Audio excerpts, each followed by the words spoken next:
দেশের বিভিন্ন স্থানে অনুষ্ঠিত সভা সমাবেশ মানববন্ধন ও খেলাধুলার খবর নিয়ে ইমরুল কায়েসের রিপোর্ট।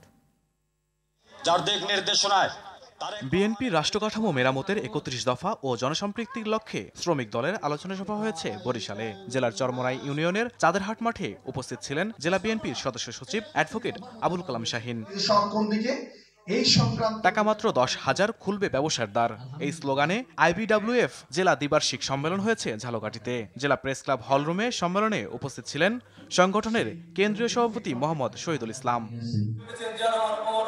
বিএনপির নাম ভাঙিয়ে কেউ অরাজকতা সৃষ্টি করলে তাদের ছাড় দেওয়া হবে না বলে মন্তব্য করেছেন ঢাকা জেলা স্বেচ্ছাসেবক দলের আহ্বায়ক নাজমুল হাসান অভি। ধামরাই রোয়াইল ইউনিয়নের শহীদ আবুল হোসেন উচ্চ বিদ্যালয় মাঠে রোয়াইল ইউনিয়ন স্বেচ্ছাসেবক দলের কর্মী সভায় এসব মন্তব্য করেন তিনি।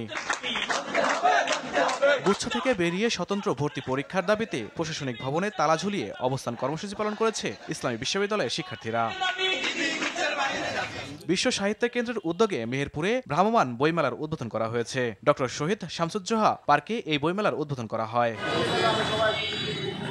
সাংবাদিকের উপর হামলার প্রতিবাদে হামলাকারীদের গ্রেফতার ও দৃষ্টান্তমূলক শাস্তির দাবিতে মানববন্ধন হয়েছে নড়াইলে। সকালে জেলা প্রেস ক্লাব চত্বরে সাংবাদিক সমাজ নড়াইলের আয়োজনে এই মানববন্ধন হয়।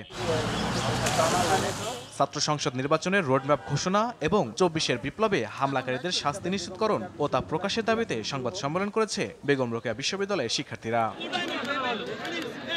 নোয়াখালীর সোনাইমুড়ি যুব সংঘের আয়োজনে মাসব্যাপী গোল্ড কাপ ফুটবল টুর্নামেন্টের উদ্বোধন ও আলোচনা সভা হয়েছে। শুক্রবার বিকালে উপজেলার সোনাইমুড়ি সরকারি মডেল উচ্চ বিদ্যালয় মাঠে উপস্থিত ছিলেন সাবেক সংসদ সদস্য ও সুপ্রিম কোর্ট আইনজীবী সমিতির সভাপতি ব্যারিস্টার মাহবুবউদ্দিন খোকন।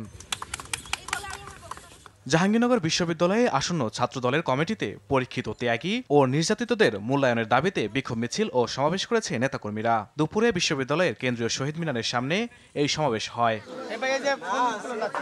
সিরাজগঞ্জের কাজীপুরে শীতার্তদের মাঝে শীতবস্ত্র বিতরণ করেছেন কণ্ঠশিল্পী কনক চাপা। দুপুরে উপজেলার লক্ষ্মীপুর গ্রামে এই কম্বল বিতরণ করা হয়। ইমরুল কায়েস, RTV।